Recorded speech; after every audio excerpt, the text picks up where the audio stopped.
regular sex is actually good for heart disease. Hi guys, my name is Dr. Muhammad Imran bin Abdul Hafiz. I'm a consultant cardiologist in Pantai Hospital, Kuala Lumpur, and today I'll be trying to answer the questions that you might be too shy to ask. Are panic attacks something to be ashamed of?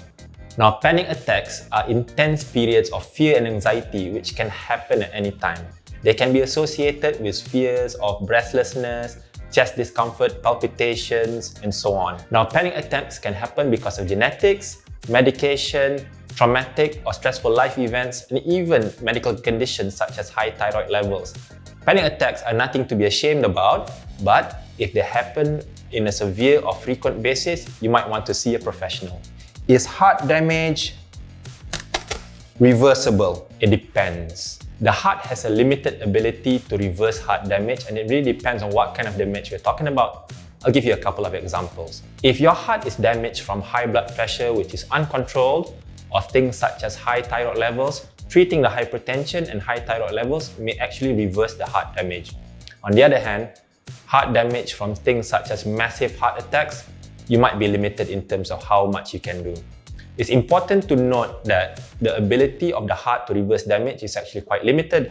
Hence, the priority should be on prevention rather than cure.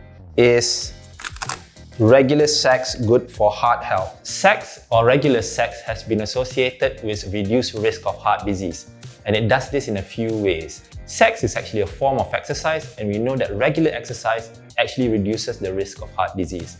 Sex is also associated with improvement in certain hormone levels, including oxytocin, endorphins, testosterone, and estrogen, which we know are protective for heart. And regular sex actually reduces blood pressure through intimacy and bonding and reduction of stress. So yes, regular sex is actually good for heart disease. At what age should I go for heart screening? So according to local population and national guidelines, cardiovascular screening should occur at age 30 and above. What we normally do is we will take a smoking and vaping history. We will measure your height and weight to find out what your body mass index is. We're going to check your blood pressure, cholesterol, and sugar levels. And those are the kind of things we do for cardiovascular screening. In my personal and professional experience, I've seen a lot of patients who are becoming heart patients at an early age. Okay, so delaying your cardiovascular screening may actually make heart disease more severe when it does finally present. So if you have any further questions, just leave them in the comments below.